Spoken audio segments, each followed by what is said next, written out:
dahil bumuhos na nga ang malakas ng ulan, ayan, hindi naman mapigilan mga Junakis ko ang magtampisaw sa ulan. Ito talaga inaasahan nila guys, dahil sa sobrang tindi ba naman ng sikat ng araw nito mga nakang araw. Talaga naman sa sobrang init.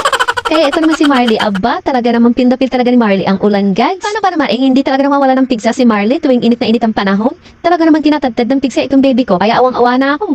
Ang sabi nga daw nila, talagang ibabad ko daw talaga ito sa ulan para mawala daw yung pigsa niya. Ang sabihan nga ng mga matatanda yan, kaya sumunod na lang din ako. Alam mo naman matatanda, may hilig sa mga kasabi, wala naman mawawala kung susunod tayo. At ayan, medyo nag-iba na nga ang hingip ng hangin at mukhang nilamig na nga ang bata. Sumilong muna si Marley mo ang nakakaramdam ng kulog. Medyo takot kasi sa kulog itong batang ere, kaya ayan, nagsimula na siyang umaw. Tinanong ko nga siya kung carry pa ba niya. Pero sa tingin ko guys, isa nakikita ko mukhang nilalamig na talaga siya.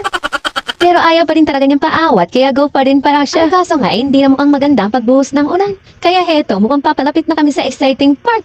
Paano ba naman kasi itong lugar namin, talaga namang bahain. Konting